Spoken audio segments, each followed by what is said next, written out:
बिहार में राजनीतिक द्वेष अपने चरम पर है। भाजपा और जनता दल यूनाइटेड के बीच इतना तल्ख रिश्ता शायद पिछले 3 दशक में कभी देखने को नहीं मिला हो। जदयू का मतलब नीतीश कुमार की मैं बात कर रहा हूं। जिस तरीके से बयानबाजी चल रहा है, अगर आप देखिए 9 अगस्त जिस दिन सरकार बदल जाती है, जिस दिन नीतीश कुमार महागठबंधन का दामन थाम लेते हैं, उसके बाद से जिस तरीके से बीजेपी के एक एक नेता, एक एक विधायक, सांसद, केंद्रीय मंत्री, सभी लोग हमलावर हैं नीतीश कुमार के ऊपर। कई तरह की बातें नीतीश कुमार को याद दिलाई जा रही हैं कि आप याद कीजिए कि आपके ऊपर क्या एहसान की है भारतीय जनता पार्टी ने। आप वाजपेयी जी के दौर को याद कर लीजिए, जब आपको रेल मंत्री बनाया गया, आपकी कोई योग्यता नहीं थी नीतीश कुमार, इसके बावजूद आपको रेल मंत्रालय दिया गया। आपको भाजपा ने सिर आंखों पर बैठाया, आपको 2005 में मुख्यमंत्री बनाया, फिर 2010 में बनाया, उसके बाद 2017 में जब आप वापस आना चाहे तो उस समय भी आपको भाजपा ने हाथ फैलाकर, बांह फैलाकर आपको एक्सेप्ट किया। और उसके बाद आप इस तरीके का आरोप लगा रहे हैं, नीतीश कुमार ये बार बार आरोप लगा भी रहे हैं बीजेपी के ऊपर कि उनके विधायकों को उनके पार्टी के तोड़ने की साजिश रची जा रही थी। तो वार पलटवार का दौर जो है वो पिछले 4-5 दिनों से, जिस दिन से सरकार बदली है, लगातार देखने को मिल रहा है। अब इस पर उपेंद्र कुशवाहा जो है वो चुप्पी साधे हुए थे, लेकिन आज उपेंद्र कुशवाहा का गुस्सा फूट गया है और उसके बाद जो बातें उन्होंने कही है, ये भाजपाइयों के पेट में दर्द जरूर पैदा कर देगा। बहुत तीखा जवाब दिया गया है।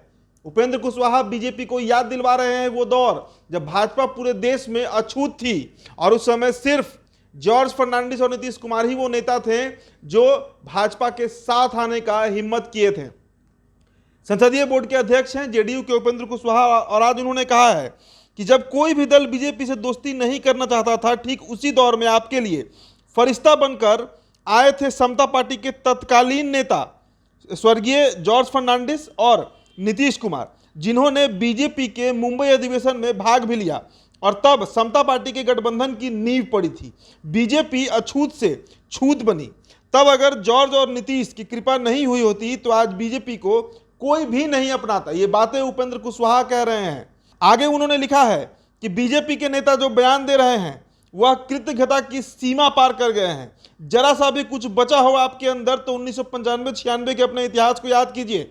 ऐसे देश जानता है कि आपकी पार्टी जब देश के इतिहास ही बदलने की घृणित कोशिश में लगी हो तो पार्टी का इतिहास भूल गए तो कौन सी बड़ी बात होगी। ये तमाम बातें उनके सोशल मीडिया प्लेटफॉर्म पर उपेंद्र कुशवाहा के लिखी गई है। यानी उपेंद्र कुशवाहा जो है वो साफ साफ भाजपा को याद दिलाना चाह रहे हैं 1995 और 96 का दौर, जब 1991 में बाबरी मस्जिद को डिमोलिश किया गया था, उसे शहीद किया गया था, उसे गिराया गया था। उसके बाद से बीजेपी जो है वो अछूत हो गई थी देश में, और नीतीश कुमार और जॉर्ज फर्नांडिस की जो समता पार्टी थी उसने साथ दिया था। मुंबई के अधिवेशन में गए थे, और अगर अटल बिहारी वाजपेयी जो कि भारत के भूतपूर्व प्रधानमंत्री रहे हैं, उन्होंने नीतीश कुमार को मंत्रालय दिया तो ये कोई एहसान नहीं किया।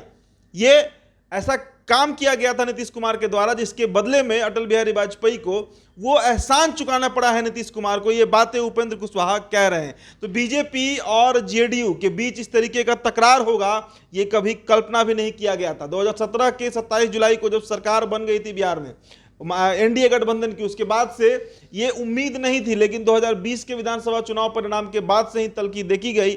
और अब तो हालात ऐसे हैं कि अगर नेता एक दूसरे के सामने चले जाएं तो शायद एक दूसरे को कोई पीट ना बैठे। फिलहाल इस खबर में इतना ही। मेरा नाम उदित तारन है। ये वीडियो आप NBC 24 पर देख रहे थे। बहुत बहुत शुक्रिया।